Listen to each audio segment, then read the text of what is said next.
ಭಾಳ ಪ್ರಮುಖವಾಗಿ ಪತ್ರಿಕಾಗೋಷ್ಠಿಯನ್ನು ಕರೆಯುವಂಥ ಅನಿವಾರ್ಯತೆ ಬಂದಿದೆ. ಕಾರಣ ಏನು ಅಂತಂದರೆ, ನಾನು ಹಿಂದೆ ಹಲವು ಪತ್ರಿಕಾಗೋಷ್ಠಿಯಲ್ಲಿ ಹಾಸನದ ಮಾಜಿ ಶಾಸಕರಾದಂಥ ಪ್ರೀತಮ್ ಜೇಗೌಡರ ವಿರುದ್ಧ ಒಂದು ಭೂ ಕಬಳಿಕೆ ವಿರುದ್ಧ ಅಂತ ಅಂದರೆ, ನನ್ನ ಆಸ್ತಿಯಲ್ಲೇ ಅವರು ಯಾವ ರೀತಿ ಇಂಟರ್ಫಿಯರ್ ಆಗಿ ಬೇನಾಮಿ ವ್ಯಕ್ತಿಗಳಿಗೆ ಮಾರಾಟ ಮಾಡಿದರು ಅಂತಂತೇಳಿ ಒಂದು ಪತ್ರಿಕಾಗೋಷ್ಠಿಗೆ ಕರೆದು ಕೂಡ ವಿಷಯ ತಿಳಿಸಿದ್ದೆ. ನಾನು ಏನು ಹಾಸನ ತಾಲೂಕು ಕಸಬಾ ಹೋಬಳಿ ಚಿಕ್ಕವನಹಳ್ಳಿ ಗ್ರಾಮದ ಹಳೆ ನಂಬರ್ 53 ಹೊಸ ನಂಬರ್ 62ಗೆ ಸಂಬಂಧಪಟ್ಟಂತೆ ಜಯನಗರ ಬಡಾವಣೆ ಇವತ್ತಿನ ಹಾಸನಕ್ಕೆ ಕೇಂದ್ರ ಬಿಂದುವಾಗಿರುವಂಥದ್ದು ಮತ್ತು ಅತಿ ಹೆಚ್ಚು ಬೆಲೆಯುಳ್ಳುವಂಥ ಜಾಗ. ಬೆಂಗಳೂರಿನಲ್ಲಿ ಯಾವ ರೀತಿ MG ರೋಡ್ಗೆ ವ್ಯಾಲ್ಯೂ ಇದೆ, ಅದೇ ರೀತಿ ಹಾಸನದಲ್ಲೂ ಕೂಡ ಅತಿ ಹೆಚ್ಚು ಬೆಲೆ ಬಾಳುವಂಥ ಜಾಗ ಅಂದರೆ ಅದು ಇವತ್ತು ಜಯನಗರ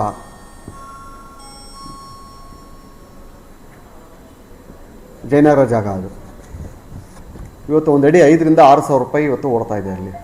ಅಂಥ ಜಾಗದಲ್ಲಿ ಸುಮಾರು ನನಗೆ 4 ಎಕರೆ ಜಮೀನಿನ ಪೈಕಿ 3 ಎಕರೆ ಜಮೀನು ನನ್ನದೇ. ಆ ಜಮೀನು ನನ್ನ ಸ್ವಂತ ಆಸ್ತಿ ಇರ್ತದೆ ಅಲ್ಲಿ. ಆ ಆಸ್ತಿಯನ್ನು ತಾನು ಶಾಸಕನಾಗಿದ್ದಂಥ ಸಂದರ್ಭದಲ್ಲಿ ಪ್ರೀತಮ್ ಗೌಡರು ಸಬ್ ರಿಜಿಸ್ಟ್ರ್ ಆಫೀಸ್ಗೆ ನನ್ನ ಹೆಸರಲ್ಲಿ ನೋಂದಣಿ ಆಗಿದ್ದರೂ ಕೂಡ, ಸೇಲ್ ಅಗ್ರಿಮೆಂಟ್ ರಿಜಿಸ್ಟರ್ ಆಗಿದ್ದರೂ ಕೂಡ ಅವರ ಪ್ರಭಾವವನ್ನು ಬಳಸಿ ಅವನ ಬೇನಾಮಿ ಗ್ಯಾಂಗ್ ಏನಿದೆ, ಅದು ಲಕ್ಷ್ಮೀಕಾಂತ ಮತ್ತು ಇನ್ನೂ ಒಂದು ಗ್ಯಾಂಗು, ಆ ಗ್ಯಾಂಗಿಗೆ ಮಾರಾಟ ಮಾಡಿರುವಂಥದ್ದು ನಾನು ಜಗಜ್ಜಾಹೀರಾತಾಗಿತ್ತದು. ಭಾಳ ವಿಶೇಷವಾಗಿ ಆತನು ಕೂಡ ಚುನಾವಣೆಗೆ ಸ್ಪರ್ಧೆ ಮಾಡಿದ್ದ, ನಾನು ಕೂಡ ಸ್ಪರ್ಧೆ ಮಾಡಿತ್ತಿಲ್ಲ ಅವಾಗಿನ. ಆಗ ಶಾಸಕನಾಗಿದ್ದ ಅಲ್ಲಿ. ನಾನು ಯಾವಾಗ ಇದೆಲ್ಲ ಹಿಂದೆ ಹೇಳಿದ್ದೆ, ಹೈಕಮಾಂಡಿಗೆ ಪತ್ರವನ್ನು ಬರೆದ ನಂತರ ರಾಜಿ ಸಂಧಾನಕ್ಕೆ ಬಂದು ಈ ಬೇನಾಮಿ ಗ್ಯಾಂಗ್ನ ನಾಯಕನ್ನ ಕರ್ಕೊಬಂದು ಮಾತುಕತೆಯನ್ನು ಮಾಡಿ ಸುಮಾರು 6.5 ಕೋಟಿ ರೂಪಾಯಿ ಚೆಕ್ ಪೇಮೆಂಟು, ಮಿಕ್ಕಿದ್ದು ಕ್ಯಾಶ್, ಒಟ್ಟು 10.5 ಕೋಟಿ ರೂಪಾಯಿ ಪೇಮೆಂಟನ್ನು ಕೊಡ್ತೀವಿ ಅಂತೇಳಿ, ಮತ್ತು ಅಲ್ಲಿ ನಿವೇಶನಗಳನ್ನ ಕೊಡ್ತೀವಿ ಅಂತ ಮಾತುಕತೆಯನ್ನು ಮಾಡ್ಕೊಂಡು ಸೇಲ್ ಅಗ್ರಿಮೆಂಟನ್ನು ನನ್ನಿಂದ ಕನ್ಫರ್ಮೇಷನ್ ಡೀಡ್ ಮಾಡ್ಕೊಂಡು, ಅದರಿಂದ ಅವರ ಏನು ನಕಲಿ ದಾಖಲೆ ಸೃಷ್ಟಿ ಮಾಡ್ಕೊಂಡು ಲೇಔಟ್ ಮಾಡ್ಕೊಂಡಿದ್ರಲ್ಲ, ಅದ್ರ ಮೇಲೆ ಕನ್ಫರ್ಮೇಷನ್ ಡೀಡ್ ಮಾಡಿ ಲೀಗಲ್ ಮಾಡ್ಕೊಂಡ್ರು. ಭಾಳ ಪ್ರಮುಖವಾಗಿ ನಾನು ಕನ್ಫರ್ಮೇಷನ್ ಡೀಡ್ ಬರ್ಕೊಡ್ಬೇಕಾದ್ರೆ ಕನ್ಫರ್ಮೇಷನ್ ಡೀಡಲ್ಲಿ ಈ 6.5 ಕೋಟಿ ರೂಪಾಯಿ ಚೆಕ್ ಕೂಡ ಮೆನ್ಷನ್ ಆಯಿತು ಅಲ್ಲಿ. ಇವತ್ತು ಯಾರು ಕೂಡ ಚೆಕ್ ಪೇಮೆಂಟ್ಗೆ ಯಾರೂ ಆಸ್ತಿನ ಬರ್ಕೊಡಲ್ಲ, ಸ್ಪಷ್ಟವಾಗಿ ಅರ್ಥ ಆಗ್ತದೆ. ಯಾಕಂದರೆ ಇವತ್ತು ಕಮ್ಮಿ ಅಂದರೆ ಅದು ಇವತ್ತಿನ ಬೆಲೆ 50 ಕೋಟಿ ರೂಪಾಯಿ ಬೆಲೆ ಬಾಳೋಂಥ ಆಸ್ತಿ ಅದು. ಆ ಆಸ್ತಿಯನ್ನು ಚೆಕ್ ಕೊಟ್ಟು ಬರ್ಸ್ಕೊಂಡ ನಂತರ ಒಂದು ಪದವನ್ನು ಬರೀತಾರೆ ಅವರಲ್ಲಿ. ಏನು ಬರೀತಾರೆ ಅಂತ ಅಂದರೆ, ತಮಗೆ ಕೊಟ್ಟಿರುವಂಥ ಚೆಕ್ಕಲ್ಲಿ ಯಾವುದೇ ಒಂದು ಚೆಕ್ಕು ಬೌನ್ಸ್ ಆದರೂ ಕೂಡ, ವ್ಯತ್ಯಾಸ ಆದರೂ ಕೂಡ ಸಂಪೂರ್ಣ ಕ್ರಯದ ಎಲ್ಲ ವಹಿವಾಟುಗಳು ರದ್ದಾಗ್ತದೆ ಅಂತೇಳಿ ಆತನ ಕನ್ನಡದಲ್ಲೇ ಸ್ಪಷ್ಟವಾಗಿ ಟೈಪ್ ಮಾಡಿ ನೋಡಿ, ಭಾಳ ಸ್ಪಷ್ಟವಾಗಿ ಹೇಳಿದ್ದಾರೆ ಇಲ್ಲಿ.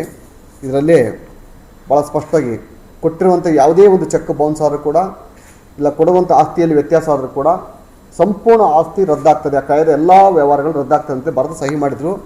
ಈಗ ಕೋರ್ಟಲ್ಲಿದೆ ಅದು. ನಾನು ಯಾಕೆ ಇಷ್ಟು ಸೀರಿಯಸ್ ಆಗಿ ಇಂಥ ಸಿವಿಲ್ ಮ್ಯಾಟ್ರನ್ನ ಪತ್ರಿಕಾಗೋಷ್ಠಿಯಲ್ಲಿ ತಂದಿದ್ದೀನಿ ಅಂತ ಅಂದರೆ, ರಾಜಕಾರಣಿಗಳು ಏನೇನು ಮಾಡ್ತಾರೆ, ಯಾವ್ಯಾವ್ದು ಮಾಡ್ತಾರೆ ಅದಕ್ಕೆ ಈಗಾಗಲೇ ನಾನು ಆ ಚೆಕ್ಕುಗಳು ಒಂದು ಕ್ಲಿಯರ್ ಆಗಲಿಲ್ಲ. 6.5 ಕೋಟಿ ಚೆಕ್ಕು ಬೌನ್ಸ್ ಆಯಿತು. ಕಾನೂನಾತ್ಮಕವಾಗಿ 6.5 ಕೋಟಿ ಚೆಕ್ ಬೌನ್ಸ್ ಆದರೆ ಇನ್ನು ಬೇರೆ ಕ್ಯಾಶ್ ಅಮೌಂಟ್ ಕೊಡಬೇಕಾಯ್ತು, ಅದು ಯಾವುದು ಪೇಮೆಂಟ್ ಕ್ಲಿಯರ್ ಆಗಲಿಲ್ಲ. ಬಿಕಾಸ್ 4 ದಿಕ್ಕುಗಳಲ್ಲಿ ಕೂಡ, ಪೂರ್ವ, ಪಶ್ಚಿಮ, ಉತ್ತರ, ದಕ್ಷಿಣ ದಿಕ್ಕುಗಳು ಕೂಡ ಸ್ವಸಜ್ಜಿತವಾಗಿ ಕೆಲಸ ಮಾಡ್ತಾಯಿತ್ತು ಈಗ ಅಲ್ಲಿ. ನಾನು ಯಾಕೆ ಇದನ್ನು ಉದಾಹರಣೆ ಕೊಡ್ತಾ ಇದ್ದೀನಿ ಅಂತ ಅಂದರೆ, ಈ ಬೇನಾಮಿ ಗ್ಯಾಂಗ್ ನಾಯಕರುಗಳು ಇವ್ರಿಗೆ ಸೇಲ್ ಡೀಡ್ ಮಾಡಿಕೊಟ್ಟಿರೋದು. ಯಾರು ತಗೊಂಡವ್ರಲ್ಲ ಪಾಪ ಪುಣ್ಯಾತ್ಮರು, ನಮ್ಮ ಗಮನಹಳ್ಳಿ ದೇವರಾಜನ ಸಮೇತ ತಗೊಂಡವ್ರೆ ಇಲ್ಲಿ. ಕೆಲವರೆಲ್ಲ ಭಾಳ ಪ್ರಮುಖ ಲೀಡರ್ಗಳು, ಕೆಲವರು ನಮ್ಮ ಹಿರಿಯ ಪತ್ರಕರ್ತರು ಕೂಡ ಅಲ್ಲಿ ಸೈಟ್ ತಗೊಂಡವ್ರೆ ಇಲ್ಲಿ ಆ ಜಾಗದಲ್ಲಿ. ನನ್ನ ವಿಶೇಷ ಮನವಿ ಅಂತ ಅಂದರೆ, ನೀವು 10 ಕೋಟಿ ಕಟ್ಟಿ ಬಿಲ್ಡಿಂಗ್ ಕಟ್ಟಿದ್ರು ಕೂಡ ಈ ತೀರ್ಪು ಹೊರ ಬಂದ ತಕ್ಷಣವೇ ದೇವರಾಜೇಗೌಡರು JCB ಹಾಕ್ತಿರೋ ಇಲ್ಲ ಇಟಾಚಿ ಹಾಕ್ತಾರೋ ಗೊತ್ತಿಲ್ಲ. ದೊಡ್ಡ ಮನೆ ಹೋಗಿ ಇಟಾಚಿ ಹಾಕ್ತೀನಿ, ಚಿಕ್ಕ ಮನೆ ಆದರೂ JCB ಹಾಕ್ತೀನಿ. ಮನೆ ಅಂತೂ ಡಮಾಲಿಷ್ ಮಾಡಿದಂತ ಸತ್ಯ. ನೀವೇನಾದರೂ ಇದ್ರ ಮೇಲೆ ಮೀರಿ ನೀವು ಮಾಡ್ತೀವಿ ಅಂತ ನಾನು ನೋಟಿಸ್ ಕೊಟ್ಟಿದ್ದೀನಿ, ಎಲ್ಲನೂ ಮಾಡಿದ್ದೀನಿ. ವಿಧಿ ಇಲ್ಲದಲ್ಲೇ ಇವತ್ತು ಪತ್ರಿಕಾಗೋಷ್ಠಿಗೆ ಬಂದು ಸಾರ್ವಜನಿಕರ ಮುಂದೆ ತರ್ತಾ ಇದ್ದೀನಿ ನಾನು ಇವತ್ತು.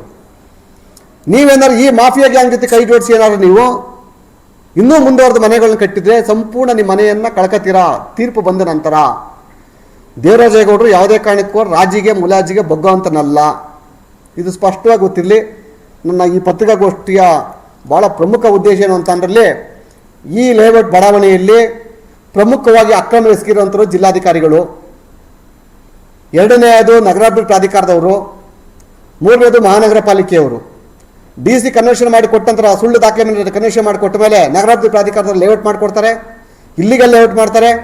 ಅದಾದ ನಂತರ ಮಹಾನಗರ ಪಾಲಿಕೆಯವರು ಖಾತಾ ಮಾಡಿಕೊಡ್ತಾರೆ.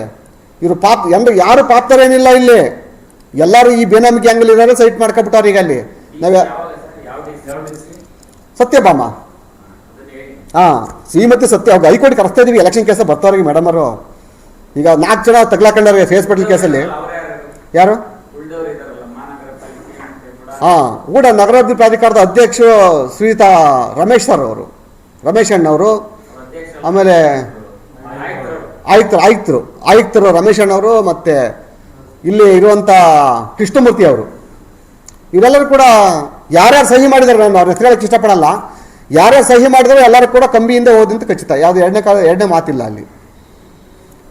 ಹಾಗಾಗಿ ಇಷ್ಟೆಲ್ಲ ಅಕ್ರಮ ಅನ್ಯಾಯ ನಡೀತಾ ಕೂಡ ಈ ಗುಂಡಾವರ್ತನೆಯಲ್ಲಿ ಈ ಮಟ್ಟಕ್ಕೆ ಇವ್ರು ಮಾಡ್ತಾರೆ ಅಂತ ಅಂದರೆ, ಮುಂದೊಂದು ದಿವಸ ಮೊನ್ನೆ ಬೇನಮಿ ರಾಜಣ್ಣ ಅವರೇ ನಿಮ್ಗೊಂದು ಎಚ್ಚರಿಕೆ ಸಂದೇಶ ಕೊಡ್ತಾ ಇದ್ದೀನಿ. ನಾನು ನಿಮ್ಗೆ ಹೇಳಿದೆ, ನಿಮಗೆ ನಾನು ವೈಯಕ್ತಿಕವಾಗಿ ಒಂದು ಮೆಸೇಜ್ನ ಕಳಿಸಿದ್ದೆ. ನಾನು ಅದನ್ನು ಬಹಿರಂಗ ಪಡಿಸ್ತಾ ಇದ್ದೀನಿ. ನಾನು ಇವತ್ತು ನಿಮಗೆ, ನೀವು ತಮ್ಮ ಇತಿಮಿತಿಯಲ್ಲಿದ್ದು ಗೌರವಯುತವಾಗಿದ್ದರೆ ಸರಿ.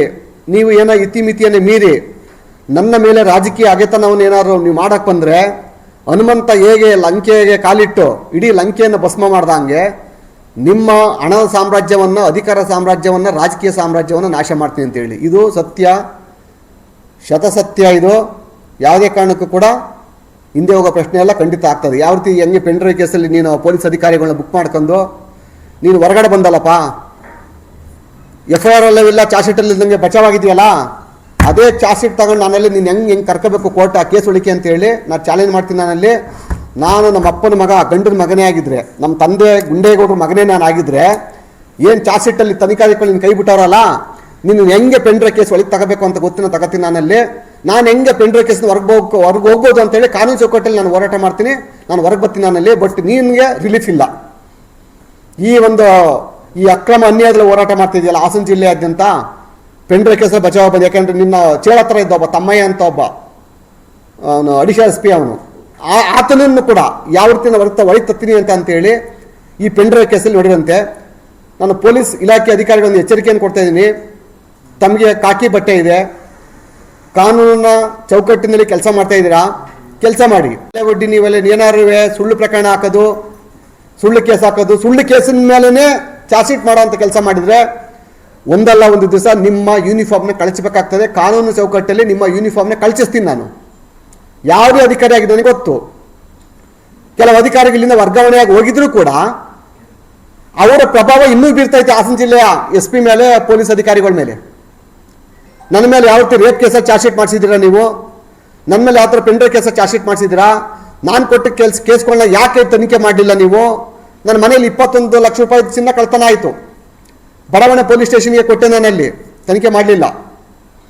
ಯಾರೋ ಒಬ್ಬಳು ಹೆಣ್ಮಗಳು ಹೇಳ್ಬಾರ್ದು ಅದನ್ನು, ಅಂಥ ಅಸಂಬದ್ಧವಾದ ಅಶ್ಲೀಲವಾದ ಪದವನ್ನು ಉಳಿಸಿ ಕೊಟ್ಟೊಂದು ಕಂಪ್ಲೇಂಟ್ ಮೇಲೆ ನಮ್ಮ ಮೇಲೆ FIR ಮಾಡ್ತಾರೆ. ನಾವು ಅದೇ ದಿವಸ ಕಂಪ್ಲೇಂಟ್ ನಿಜವಾದ ದಾಖಲೆ ಕೊಟ್ಟು ಕಂಪ್ಲೇಂಟ್ FIR ಮಾಡಲ್ಲ ಪೊಲೀಸ್ ಅಧಿಕಾರಿಗಳು. ಒಂದು ತಿಳ್ಕೊಳ್ಳಿ, ನಿಮ್ಮ ಕಾಕಿ ಬಟ್ಟೆ ಮೇಲೋ ನಮ್ಮ ಕಪ್ಪು ಕೋಟ್ ಮೇಲೋ ಅಂತೇಳಿ ತೋರಿಸ್ಬೇಕಾಗ್ತದೆ. ಅತಿ ಶೀಘ್ರದಲ್ಲಿ ತೋರಿಸ್ತೀನಿ ನಿಮಗೆ. ತತ್ಕ್ಷಣದಲ್ಲೇ ನೀವು ತಿದ್ಕೊಂಡ್ರೆ ಬಚಾವು, ಇಲ್ಲ ಅಂತ ಅಂದರೆ ನಿಮ್ಗೆ ಯಾರೋ ಒಬ್ಳು ಹೋಗಿದ್ದ ಅಲ್ಲಿಂದ ನಿಮಗೆ ಇದು ಮಾಡ್ತಾರೆ, ರೆಕಮೆಂಡ್ ಮಾಡ್ತಾವಳಲ್ಲ, ಆಗ ಮಾಡಿ ಈಗ ಮಾಡ್ಬೇಕಂತೇಳಿ. ಕಾನೂನು ಮುಂದೆ ಯಾರು ದೊಡ್ಡರಲ್ಲ. ಆಕೆನೂ ಕೂಡ ಒಂದಿನ ತನ್ನ ಯೂನಿಫಾರ್ಮ್ನ ಕೆಳಗೆ ಬಿಚ್ಚಬೇಕಾಗ್ತದೆ. ಆ ಬಿಚ್ಚ ಸನ್ನಿವೇಶ ಅತಿ ಶೀಘ್ರದಲ್ಲಿ ಬರ್ತೈತೆ ಅಂತ ಹೇಳ್ತಾ ಪೊಲೀಸ್ ಇಲಾಖೆ ಅಧಿಕಾರಿಗಳಿಗೆ ಯಾರ್ಯಾರು ಮಾಡ್ತಾ ಇದ್ದಾರೆ ಇವರಿಗೆ ಸಪೋರ್ಟ್ ಇದು ಮಾಡ್ತಿರಲ್ಲ, ಏನು ಪ್ರೆಸರ್ ಆಗ್ತಾರಲ್ಲ, ಯಾರು ಹೇಳಿ? ಮೊಹಮ್ಮದ್ ಸುಜೀತ್ ಬೇರೆ ಯಾರು ಇಲ್ಲ, ಏನು ವರ್ಗಾವಣೆಯಾಗಿ ಏನು ಹೋಗಿದಾರಲ್ಲ, ಅವ್ರ ಪ್ರಭಾವ ಇವತ್ತು ಕೂಡ ಬೀರ್ತಾ ಇತ್ತು ಇಲ್ಲಿ ಹಾಸನದಲ್ಲಿ. ನಮ್ಮ ಪೊಲೀಸ್ ಅಧಿಕಾರಿಗಳಿಗೆ ಅವ್ರ ಫೋನ್, ಯಾಕೆಂತಂದ್ರೆ ಅವರು ಬೆಂಗಳೂರಿನಲ್ಲಿ ಅವ್ರೀಗ ಎಲ್ಲ ಇಲಾಖೆ ಸರ್ಕಾರದಲ್ಲಿ ಈಗ ಪೆಂಡ್ರೈವ್ ಮಾಡಿ ಹಂಚಕ್ಕೆಲ್ಲ ಇವ್ರದ್ದೇ ಪಾತ್ರ ಏನಿತ್ತಲ್ಲ ಅಧಿಕಾರಿಗಳದ್ದು, ಅವ್ರದ್ದೆಲ್ಲ ಫುಲ್ ಸಪೋರ್ಟ್. ಸರ್ಕಾರದಂತ ಪೆಂಡ್ರೈವ್ ಹಂಚಿದ್ದೆಲ್ಲ ಮಾಡಿಸಿದ್ದು ಅವ್ರ ಸಪೋರ್ಟ್ ಇದೆಯಲ್ಲ, ಹಂಗಾಗಿ ಅವ್ರು ಹೇಳಿದ್ದೆಲ್ಲ ಕೇಳ್ತಾರೆ ಇವರಲ್ಲಿ. ಬಟ್ ಒಂದು ದಿವಸ ಅತಿ ಶೀಘ್ರದಲ್ಲೇ ಏನು ಈ ಪ್ರೆಸ್ ಮೀಟಲ್ಲಿ ನಾನು ನೇರವಾಗಿ ಹೇಳ್ತಾ ಇದ್ದೀನಿ, ಸರ್ಕಾರ ಒಂದು ಪಕ್ಷದಿಂದ ಎಲೆಕ್ಟ್ ಆಗಿ ಬಂದಂಥ ಒಬ್ಬ ವ್ಯಕ್ತಿ ಅಧಿಕಾರದ ಕುರ್ಚಿ ಕುಂತ್ಕೊಂಡಾಗ ಸರ್ಕಾರ ಅದು. ಆತ ಅಧಿಕಾರ ಕುರ್ಚಿ ಕೆಳಗೆ ಇಳಿದಾಗ ಅವನು ರೋಡ್ ಇಲ್ಲ ಬೀದಿಲಿರ್ತಾವ ನಾಯಿಗಳು ಊಟ ಅಂತ ಅಲಿತಾವಲ್ಲ, ಅದಕ್ಕಿಂತ ಕಡೆಯಾದ್ದು. ಆ ಸ್ಥಿತಿಗೆ ಯಾರ್ಯಾರು ನಿಮಗೆ ಅಧಿಕಾರವನ್ನು ಕೊಟ್ಟು ನಿಮ್ಮನ್ನು ಪುಸ್ತಾಯಿಸಿ ಸುಳ್ಳು ಕೇಸ್ಗಳು ಹಾಕ್ಸಿದ್ದೀರಾ ಅವರು ಆ ರೀತಿ ನಾಯಿ ಸ್ಥಾನಕ್ಕೆ ಬಂದು ನಿಂತ್ಕೋತಾರೆ. ಆಗ ಕಾಲಚಕ್ರ ಕಾಲಾಯಿ ತಸ್ಮೈ ನಮ, ಅತಿ ಶೀಘ್ರದಲ್ಲೇ ಅದಕ್ಕೆ ಉತ್ತರ ಸಿಗ್ತದೆ ಅಂತ ಹೇಳ್ತಾ ಭಾಳ ಎಚ್ಚರಿಕೆಯಿಂದಿರಿ. ಅಲ್ಲಿ ನಿವೇಶನ ಏನಂತ ಎಲ್ಲ ಒಂದು 10 ಮನೆ ಕಟ್ಟಿದ್ದಾರೆ ಈಗ ಪ್ರೆಸೆಂಟು.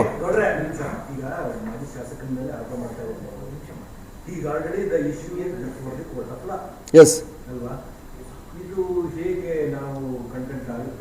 ಸರ್, ಅದಕ್ಕೆ ನಾನು ರೇಟಿಂಗ್ ಕೊಡ್ತಾ ಇದ್ದೀನಿ ನಿಮಗೆ ನಾನು. ಹಾಂ, ಎಸ್ ಎಸ್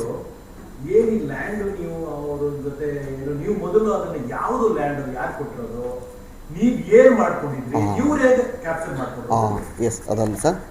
ನೋಡಿ, ಹಾಸನ ತಾಲೂಕು ಕಸಬಾ ಹೋಬಳಿ ಚಿಕ್ಕವನ್ನೇನಹಳ್ಳಿ ಗ್ರಾಮದ ಸರ್ವೆ ನಂಬರ್ 53 ಹೊಸ ನಂಬರ್ 62 4 ಎಕರೆ ಜಮೀನು. ಅದು ಹಿಂದೆ ಎಚ್.ಎಂ. ನಂಜುಂಡರಾವ್ ಅಂತೇಳಿ 1963ನೇ ಇಸ್ವಿನಲ್ಲಿ ರಾಜೇಗೌಡ ಮತ್ತು ಕೃಷ್ಣೇಗೌಡರಿಂದ ಪರ್ಚೇಸ್ ಮಾಡ್ತಾರೆ ಅಲ್ಲಿ ಅವರು. ಆ ಪರ್ಚೇಸ್ ಮಾಡಿದಂಥ ಲ್ಯಾಂಡನ್ನು ಅಲ್ಲಿ ಆಲೂಗೆಡ್ಡೆ ಬೆಳೀತಾ ಇರ್ತಾರೆ ಅವರು. ಆ ಬೆಳೆಯೋ ಸಂದರ್ಭದಲ್ಲಿ ಎಚ್.ಎಸ್. ಪ್ರಕಾಶ್ MLA ಇದ್ದಾರೆ, ಅವರ ಚಿಕ್ಕಪ್ಪ ಕೆಂಗಣ್ಣನವ್ರು ಏನು ಮಾಡ್ತಾರೆ ಅಂತ ಅಂದರೆ ಅವ್ರ ಮನೇಲಿ ಕೆಲಸಕ್ಕೆ ಇರ್ತಾರೆ ಅಲ್ಲಿ. ಅಂದರೆ ಕೆಲಸಕ್ಕೆ ಅಂತ ಅಂದರೆ ಆಳುಗಳ ಕಾಳು ಕರ್ಕೊಬಂದು ಮೇಸಿ ಕೆಲಸ ಮಾಡೋದಲ್ಲಿ. ಸೊ ಅವ್ರ ಜಮೀನಲ್ಲಿ ಇವರು ಆಳು ಕರ್ಕೊಬಂದು ಮೇಸಿ ಕೆಲಸ ಮಾಡಿ ಅವ್ರು ಕೂಲಿ ಇಸ್ಕೊಡ್ತಾ ಇರ್ತಾರೆ ಇವರು, ಅಂದರೆ ಲೇಬರ್ನ ಕರ್ಕೊಬಂದು ಕೆಲಸ ಮಾಡೋದು.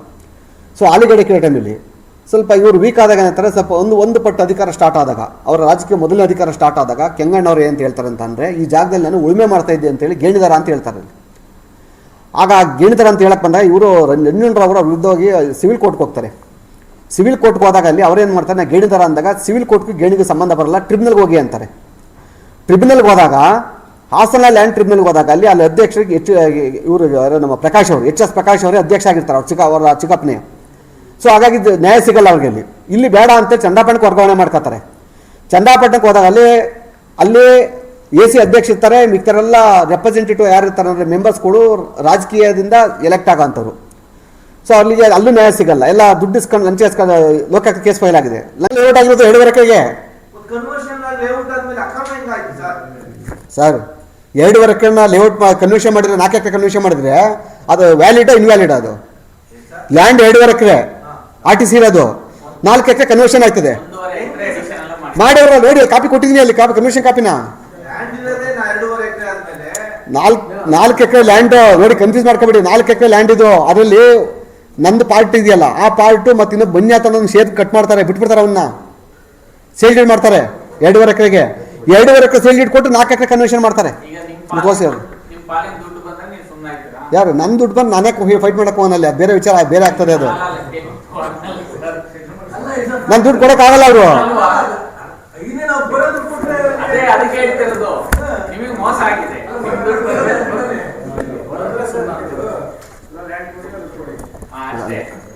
ಅಲ್ಲ, ಇದು ಬಿಡಲ್ಲ ಮನೆ. ಆಮೇಲೆ ಏನಕ್ಕೆ ಅಂತಂದ್ರೆ ಒಂದಾಚೆ ತಗೊಂಡೋಗಿ ಹೊಡೆಯೋಕೆ ಜಡ್ಜ್ಮೆಂಟ್ ಆದಮೇಲೆ. ಈಗ ಇಶ್ಯೂಸ್ ಫ್ರೇಮ್ ಆಗಿದೆ, ನೆಕ್ಸ್ಟ್ ಇಯರಿಂಗು ಇಬ್ಬರದು ಆರ್ಗ್ಯುಮೆಂಟು, ಅದಾದ್ಮೇಲೆ ಜಡ್ಜ್ಮೆಂಟ್ ರಿಸರ್ವ್ ಆಗುತ್ತೆ. ಇನ್ನೊಂದು 4-5 ಇಯರಿಂಗಲ್ಲಿ ಜಡ್ಜ್ಮೆಂಟ್ ಪಾಸ್ ಆಗ್ತದೆ. ಯಾವುದು ಅಪೀಲ್ ರೈಟ್ಸ್ ಬೇಕಲ್ಲ ಸರ್ ಹೋಗೋಕ್ಕೆ? ಬೇಡ ಅಂತ ಹೇಳಕ್ಕಾಗ್ತದ? ಅಲ್ಲ, ನಾನು ಹೇಳದಲ್ಲಿ ನಿಮ್ದೇ ಹಾಳಾಗ್ತದ ಅವ್ರದ್ದು ಸರ್. ನಾನು ಹೇಳದಲ್ಲಿ ನಿಮ್ದೇ ಹಾಳಾಗುತ್ತಾ? ಈಗ 4-5 ಕೋಟಿ ಬಂಡವಾಳ ಹಾಕಿರ್ತಾರೆ. ದಯಮಾಡಿ ಯಾರು ಮನೆ ಕಟ್ಟಬೇಡಿ. ಲೇಔಟ್ ಕೂಡ ಇಲ್ಲಿಗಲ್ಲಯ್ಯ, ಟ್ರಾನ್ಸಾಕ್ಷನ್ ಇಲ್ಲಿಗಲ್ಲಯ್ಯ. ಅಲ್ಲ, ಮಾರಕ್ಕಾಗಲ್ಲ, ಸ್ಟೇ ಮಾಡಿಸಿದ್ವಿ ಅಲ್ಲಿಗ, ಇನ್ನು ಮಾರಕ್ಕಾಗಲ್ಲ ಯಾರು ಅಲ್ಲಿ. ಎಲ್ಲ ಯಾವ ನಂಬರ್ ಹೊಡೆತ ಈಸೊತ್ತು ಹೊಡೆದ ತಗೊಂಡು ಲಾಕ್ ಆಗ್ತದೆ. ಈಗ ಅದು ಆ ಥರ ಮಾಡಿಸಿದ್ದೀವಿ.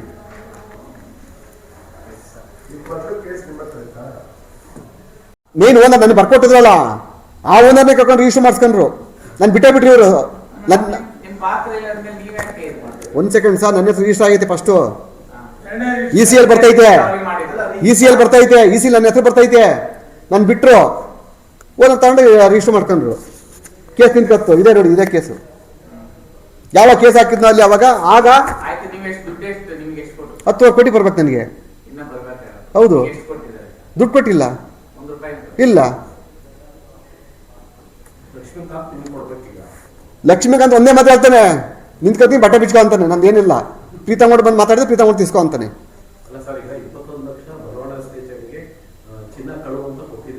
ಹಾಂ ಸರ್, ಇವತ್ತರ ಕೂಡ ಸರ್ಚ್ ಮಾಡಲಿಲ್ಲ.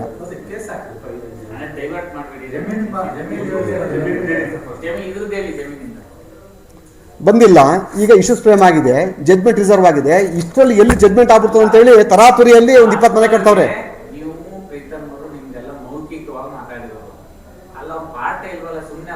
ಯಾವ್ದು ಅಫಿಷಿಯಲ್ ಆಗಿ ಬಂದಿರಲ್ಲ ಸರ್, ರೆಕಾರ್ಡ್ ಅಲ್ಲಿ ಇದೆ ನಮ್ಗೆ ವಿಡಿಯೋ. ಇಲ್ಲಿ ಕೇಳಿ, ಅದಕ್ಕೆ ನಾನು ಬೇನಾಮಿ ಅಂತ ಇರೋದು ಸರ್, ನಾನು ಅದಕ್ಕೆ ಬೇನಾಮಿ ಅಂತ ಇರೋದು. ಹೌದು, ಅವ್ನು ಮುಂದಕ್ಕೆ ಬರ್ಬೇಕು ತತ್ತಿ ನಾನು ಅವ್ನು ಬಳಸಿ ಮುಂದಕ್ಕೆ ತಾಪತ್ತೀನಿ. ಯಾಕೆಂದ್ರೆ ಇಲ್ಲಿ ಕೇಳಿ, ಒಂದು ಅಶೋಕ ಹೋಟ್ಲಲ್ಲಿ ಏನ್ ಮಾತಾಡಿ ನಾನು ವಿಡಿಯೋ ಮಾಡ್ತೀನಿ, ಅದ್ ನಾನು ಎಂಡಲ್ಲಿ ಆ ವಿಡಿಯೋ ಬಿಡ್ತೀನಿ. ಅದ್ ನಾನು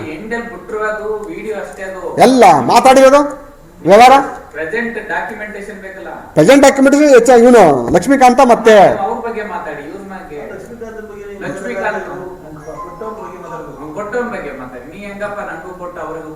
ಯಾರಿಗೆ ಸರ್ ಅದಾದ್ಮೇಲೆ ಕನ್ಫರ್ಮೇಶನ್ ಬರ್ಸ್ಕೊತಾರಲ್ಲ ಸರ್, ಆಯ್ತು ಅದು ಓನರ್ ಬರ್ಕೊಟ್ರು ತಪ್ಪಾಗಿದೆ ಅಂತ ನನ್ನಿಂದ ಕನ್ಫರ್ಮೇಶನ್ ಡೀಟ್ ಬರ್ಸ್ಕೊತಾರಲ್ಲ, ನನ್ನಿಂದೆಲ್ಲ ಆಗೋಗ್ತದಲ್ಲ, ನನ್ಗೆ ಚೆಕ್ ಕೊಡ್ತಾರಲ್ಲ. ಇಲ್ಲ, ಒಂದು ಪಾಸ್ ಆಗಿಲ್ಲ ಸರ್, ಕೇಸ್ ಆಗಿದೆ, ಜಡ್ಮೆಂಟ್ ರಿಸರ್ವ್ ಆಗಿದೆ. ಈಗ ಏನಕ್ಕೆ ಮಾಡ್ತಾ ಇದೀನಿ ಗೊತ್ತಾ, ನಾನು ತರಾತುರಿಯಲ್ಲಿ 5 ಕೋಟಿ ರೂಪಾಯಿ ಮನೆ ಕಟ್ತಾವ್ರಿ ಈಗಲೇ ಅಲ್ಲಿ. ಯಾವ್ದು ಯಾರ್ದು check sir? Profit sir, check Lakshmikant ಈ ಸೈಟ್ ತಗೊಂಡ್ರು ಅವರು ಬೇರೆಯವರು. ಯಾರು? ನಾನು ಹೇಳ್ತಾ ಇರೋದು, ನೀವು ಸ್ಪಷ್ಟ ಹೇಳ್ತೀನಿ ಕೇಳಿ. ಇಲ್ಲಿ ನಿವೇಶನಗಳು ಇದ್ರೆ ಫೈಟ್ ಮಾಡ್ಬೋದು. ಒಬ್ಬ ವ್ಯಕ್ತಿ ಮನೆ ಕಟ್ಟಿದ ನಂತರ ಆ ಮನೆ ಒಡೆಯೋದು ಎಷ್ಟು ಕಷ್ಟ ಅಂತ ಅಂದ್ರೆ, ಕಾನೂನಲ್ಲಿ ಜಡ್ಮೆಂಟ್ ಪಾಸ್ ಆದ್ರೂ ಕೂಡ ಮತ್ತೆ ಇನ್ನೊಂದು ಸೂಟ್ ಹಾಕಬೇಕು ನಾನಲ್ಲಿ. ಯಾವ್ದು ಹೇಳಿ? ಈಗ 28 ಲಕ್ಷ ಕೋರ್ಟ್ ಫೀಸ್ ಕಟ್ಟಿದ್ದೀನಿ ಸರ್. ಈಗ ಬರೀ ಲ್ಯಾಂಡ್ ಮೇಲೆ ಮನೆಗಳನ್ನ ಕಟ್ಟಬೇಕಾದ್ರೆ ಮನೆ ವ್ಯಾಲ್ಯೂಯೇಷನ್ ಮೇಲೆ ಕೋರ್ಟ್ ಫೀಸ್ ಕಟ್ಟಬೇಕು ನನ್ನ ಮೇಲೆ. ನೋಡಿ, ಇದು ಮೇನ್ ಪಾಯಿಂಟ್ ನೋಡಿ. ಬಂದ್ರೆ ಇಲ್ಲಿ ಇದು ಕಾಪಿ ಕೊಟ್ಟಿದ್ದು, ಇದೇ ಕನ್ವೆನ್ಷನ್ ಮಾಡಿರೋದು. ಸರ್ ಇದೇನಂತಂದ್ರೆ ಫುಲ್ ಸೈಡೆಡ್ ಆಗಿಲ್ಲ ಆ ಟೈಮಲ್ಲಿ ಸರ್. 4 ಎಕರೆ ಸೈಡೆಡ್ ಆಗಿಲ್ಲ, 2 ಎಕರೆ 35 ಗುಂಟೆ ಮಾತ್ರ ಸೈಡೆಡ್ ಆಗಿರೋದು. ಮಾಡಿರಲ್ಲ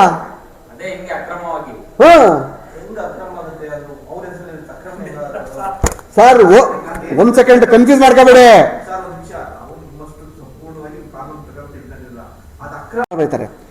ಆಗ 2006ನೇ ಇಸ್ವಿಯಲ್ಲಿ ಈ HM ನಂಜುಂಡರಾವು ಮತ್ತೆ ಅವರ ಮಕ್ಕಳು ನನ್ನ ಬೆಂಗಳೂರಲ್ಲಿ ಕಾಂಟ್ಯಾಕ್ಟ್ ಮಾಡ್ತಾರೆ.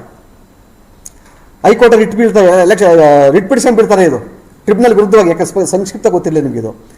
ಆಗ ಇವರೆಲ್ಲರೂ ಅಲ್ಲಿ ಬರ್ತಾರೆ. ನಾನು ಅವಾಗ ಭಾಳ ಪವರ್ಫುಲ್ ಆಗಿದ್ದೆ, ಲ್ಯಾಂಡಲ್ಲೆಲ್ಲ ಭಾಳ ಪವರ್ಫುಲ್ ಆಗಿದ್ದೆ. ಆಗ ಬಂದಾಗ ಇವರು ಯಾರೋ ಅಂಡರ್ವರ್ಲ್ಡ್ ಡಾನ್ ಹೆಸರು ಹೇಳ್ತಾರೆ. ಅಲ್ಲಿ ಅಂಡರ್ವರ್ಲ್ಡ್ ಡಾನ್ ಹೆಸರು ಹೇಳಿದಾಗ ಅಲ್ಲಿ 63 ಲಕ್ಷ ರೂಪಾಯಿ ವ್ಯಾಪಾರ ಆಗಿ ಸೆಟಲ್ಮೆಂಟ್ ಮಾಡ್ಕೊಂಡಿರ್ತಾರೆ. ಯಾರಿಗೆ? ನಮ್ಮ ಜಮೀನ್ದಾರಿಗೆ ಜಮೀನು ಕೊಟ್ಟಿದ್ದಾರೆ ಅವರು ಕೆಂಗಣ್ಣ ಮಕ್ಕಳ ಜೊತೆ 63 ಲಕ್ಷ ರೂಪಾಯಿ ಸೆಟಲ್ಮೆಂಟ್ ಆಗಿರ್ತದೆ. ಅವತ್ತೇನು ವ್ಯತ್ಯಾಸ ಆಗುತ್ತೆ ಅಂದರೆ, 63 ಲಕ್ಷ ರೂಪಾಯಿ ದುಡ್ಡಲ್ಲಿ 5 ಲಕ್ಷ ರೂಪಾಯಿ ಚೆಕ್ಕನ್ನು ಕೊಟ್ಟು ಮಿಕ್ಕಿದ ಕ್ಯಾಶ್ ಕೊಡ್ತೀವಿ ಅಂತ ಹೇಳ್ತಾರೆ ಅವರು. ಇವರು ಕ್ಯಾಶ್ ಕೊಡಲ್ಲ, ಚೆಕ್ಕನ್ನು ಈ ಕನ್ಸರ್ಟ್ ಕೇಸಲ್ಲಿ ಯಾರ ಹೆಸರು ಚೆಕ್ ಕೊಡಲ್ಲ. ನಾನು ಕೃಷ್ಣ ಭವನ ಹೋಟ್ಲು, ಮಲ್ಲೇಶ್ವರಂ ಕೃಷ್ಣ ಭವನ ಹೋಟ್ಲ ಕುಳಿತು ಮಾತಾಡ್ಬೇಕಾದ್ರೆ ಹೇಳ್ತೀನಿ, ನೋಡಿ ಯಾರು ಈ ಕೇಸ್ನಲ್ಲಿದ್ದಾರೆ ಅವ್ರುಗಳು ಚೆಕ್ ಮುಖಾಂತರ ಹಣವನ್ನು ಕೊಡಿ, ಇಲ್ಲಾಂದ್ರೆ ಕ್ಯಾಶನ್ನು ಫಸ್ಟ್ ಕೊಟ್ಟು ಮಿಕ್ಕಿದ ಚೆಕ್ಕನ್ನು ಕೊಡಿಯಲ್ಲಿ ಕಾಂಪ್ರಮೈಸ್ ಮಾಡ್ಕೊಳ್ಳಿ ಅಂತ ಹೇಳ್ತೀವಿ. ಆಗ ಅವ್ರಿಗೂ ನಮಗೂ ಮಾತುಕತೆ ನಡೀತದಲ್ಲಿ ಅವರು ಲಾಂಗು ಮಚ್ಚು ಪಿಸ್ತೂಲು ಅನ್ನೋ ರೌಡಿಸಮ್ ಮಾತಾಡ್ತಾರೆ. ಅಲ್ಲಿ ಅವರು ಭಯಪಡ್ತಾರೆ. ಅವರು ಭಯಪಟ್ಟಾಗ ನಾನು ಅದಕ್ಕೆ ಎದೆ ಕೊಟ್ಟು ನಿಂತ್ಕೊತೀನಿ. ಅಲ್ಲಿ ನಿಂತ್ಕೊಂಡಾಗ ನನಗೆ ಮಾಡ್ತಾರೆ, ಸರ್ ಏನೋ ಮಾಡಿ ಕೇಸ್ ಗೆದ್ಕೊಳ್ಳಿ, ನೋಡಿ ಒಳ್ಳೆ ಕೇಸು, ಗೆಲ್ಲಂತ ಕೇಸು, ನೀವ್ಯಾಕೆ ರಾಜಿ ಆಯ್ತೀರ ಅಂತೀವಿ. 2006ರಲ್ಲಿ ನಂಜುಂಡರಾವ್ ಸತ್ತೋಗಿರೋ ನಂಜುಂಡರಾವು ಅವ್ರ ಕುಟುಂಬದವರು ನನಗೆ ಅಗ್ರಿಮೆಂಟ್ ಮಾಡ್ತಾರೆ. ಅವತ್ತಿನ ಸಹ 28 ಲಕ್ಷ ರೂಪಾಯಿ ನನ್ನಿಂದ ಕ್ಯಾಶ್ ತೊಗೊಂಡು ವಿತ್ ಅಗ್ರಿಮೆಂಟ್ ತಗೊಂಡು ಇದೆ ಎಲ್ಲ ಕೊಟ್ಟಿದ್ದೀವಿ. ಅದು ಹಾಂ, ಆ ಅಗ್ರಿಮೆಂಟ್ ಮಾಡಿದ ನಂತರ ಕೇಸ್ ನಾನು ಹ್ಯಾಂಡ್ ಓವರ್ ತೊಗೋತೀನಿ. ನಾನು ಲಾಯರ್ ಅಲ್ಲ, ಆಗ ನಾನು ಬೇರೆ ಲಾಯರ್ ದುಡ್ಡು ಕೊಟ್ಟು ಕೇಸ್ ನಡೆಸಬೇಕಲ್ಲಿ. ಹೈಕೋರ್ಟಲ್ಲಿ 6 ರಿಟ್ ಪಿಟಿಷನ್ನು, ಸುಪ್ರೀಂ ಕೋರ್ಟಲ್ಲಿ 1, ಟ್ರಿಬ್ಯುನಲ್ 4, ಇಷ್ಟೂ ಕೇಸ್ಗಳು ನಡೆಸ್ತೀನಿ ನಾನಲ್ಲಿ. ಅದ್ರ ಮಧ್ಯೆ 2 ಎಕರೆ ನನಗೆ ಏನು ಪಾರ್ಟ್ನರ್ಶಿಪ್ ಕೊಟ್ಟಿರ್ತಾರಲ್ಲ, ಆ 2 ಎಕರೆ ಕೊಟ್ಟಿರ್ತಾರಲ್ಲ, ಆ 2 ಎಕರೆ ಜೊತೆಗೆ ಮತ್ತೆ ದುಡ್ಡಿನ ಕಷ್ಟ ಇದೆ ಅಂತ ಇನ್ನೂ 1 ಎಕರೆ ಬಂದು ಬರ್ಕೊಡ್ತಾರೆ. ಸೇಲ್ ಅಗ್ರಿಮೆಂಟ್ ರಿಜಿಸ್ಟರ್ ಮಾಡ್ಕೊಡ್ತಾರೆ, ಎಲ್ಲ ರಿಜಿಸ್ಟರ್ ಡಾಕ್ಯುಮೆಂಟ್ಸ್ಗಳೇ ಕೊಟ್ಟರೆ ನಂತರ ಕೇಸೆಲ್ಲ ಗೆದ್ಕೊಬತ್ತೀವಿ ನಾವಲ್ಲಿ. ಬಂದಾಗ ಖಾತಾ ಆಗ್ತದೆ. ಖಾತಾ ಆದಾಗ ನಾನು ಮಗಳ ಮದುವೆ ಬ್ಯುಸಿ ಇರ್ತೀನಿ. ಅಲ್ಲಿ 2022 ಸ್ಟೋರಿ ಇದು.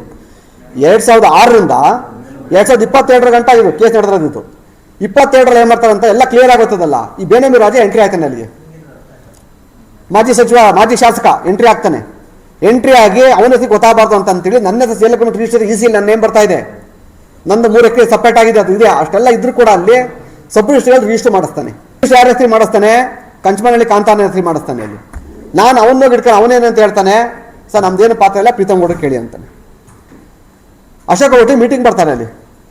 ಮೀಟಿಂಗ್ ಬಂದಾಗ ಅಲ್ಲಿ ಮಾತುಕತೆ ಆಗ್ತದೆ. ಅಲ್ಲಿ ನಾನು ಚುನಾವಣೆ ನಿಂತರೆ 10 ಕೋಟಿ ರೂಪಾಯಿ, ಚುನಾವಣೆ ನಿಂತು 10 ಕೋಟಿ, ಇಲ್ಲ ಅಂದರೆ 6 ಕೋಟಿ ಪ್ಲಸ್ 1 ಕೋಟಿ 7 ಕೋಟಿ ಪಾರ್ಟಿ ಫಂಡ್ ಸಪ್ರೇಟ್. ಅದಿಷ್ಟು ಯಾವುದಿಲ್ಲ ಅಲ್ಲ. ಇವ್ರಿಗೆ ಗೊತ್ತಿಲ್ವಲ್ಲ, ಅವ್ರಿಗೆ ಸರಿಗೆ ಹೇಳ್ತಿರೋದು ನನ್ನಲ್ಲಿ ವಿಚಾರ ಗೊತ್ತಾಗ್ಬಿಡ್ಲಿ ಅಂತ. ಅದೇ ಅಂತಾರೆ ಅವಾಗ ಟ್ರಾನ್ಸಾಕ್ಷನ್ ಆಗಿತ್ತಲ್ಲ, ಇದು ಎಲ್ಲದ್ರ ವಿರುದ್ಧ ನಾನು ನನ್ನಿಂದ ಕನ್ಫರ್ಮೇಷನ್ ಡೀಡ್ ಮಾಡ್ಕೋತಾರೆ. ಎಲ್ಲ ಚೆಕ್ಗಳು ಕೊಟ್ಟು ಕನ್ಫರ್ಮೇಷನ್ ಡೀಡ್ ಮಾಡ್ಕೋತಾರೆ. ಕನ್ಫರ್ಮೇಷನ್ ಡೀಡ್ ಮಾಡ್ಕೊಂಡ್ಮೇಲೆ ಅಂತಂದರೆ ಚೆಕ್ ಪಾಸ್ ಮಾಡ್ಬೇಕಲ್ಲ ಅವರು. ಚೆಕ್ ಹಾಂ ಜಮೀನ ಎಚ್ ಎಂ ನಂಜುಂಡರಾವು ಮತ್ತು H N Lokesh, H N Geetabai, H N ಯಾರು ಅದು ಹೋಯ್ತು, ವಜಾ ಆಯ್ತು ಅವ್ರದ್ದು. ರೈಟ್ಸ್ ಇಲ್ಲ ಅಂತ ವಜಾ ಆಗೋಯ್ತು ಅವ್ರದ್ದು. ಹಾಂ ಸಿವಿಲ್ ಕೋರ್ಟಲ್ಲಿ ವಜಾ ಮಾಡಾಕಿದ್ರು. ಹಾಂ ನಾನು ಮಾರಿತ್ತಿಲ್ಲ, ನಾನು ಕನ್ಫರ್ಮೇಷನ್ ಡೀಡ್ ಮಾಡಿಕೊಟ್ಟಿದ್ದು. ಮಾರಿ ಆಗೋಗ್ಬಿಟ್ಟಿತ್ತು, ತಗೊಂಡಾಗೋಗಿತ್ತು ಇವರು. ಅದು ಕನ್ಫರ್ಮೇಷನ್ ಡೇಟ್ ಮಾಡಿಕೊಟ್ರು. ಆಮೇಲೆ ನೋಡಿಲ್ಲ ಇದು ಹಾಂ ನಾನು ಕೊಟ್ಟಿರೋದು ಲಕ್ಷ್ಮೀಕಾಂತ್ ಹೆಸರು ರಿಜಿಸ್ಟರ್ ಮಾಡ್ಸಿರೋದು ಇವರು. ಇಲ್ಲೇ ಭಾಳ ಟೆಕ್ನಿಕಲ್ ಪಾಯಿಂಟ್ ಇದು. ಹಾಂ ಇಲ್ಲಿ ಪ್ರೀತಮ್ ಗೌಡ್ರು ಹೆಸರಲ್ಲೂ ಬಂದಿಲ್ಲ. ಹಾಂ ಯಾಕೆ ಪ್ರೀತಮ್ ಗೌಡ ಬಂದ ಅಂದರೆ ನಾನು ನೇರವಾಗಿ ಅಮಿತ್ ಶಾಗೆ ಲೆಟರ್ ಬರೆದೆ, ಡಾಕ್ಯುಮೆಂಟ್ಸ್ ಎಲ್ಲ ಹಾಕ್ಬಿಟ್ಟು. ಹೇಳಿ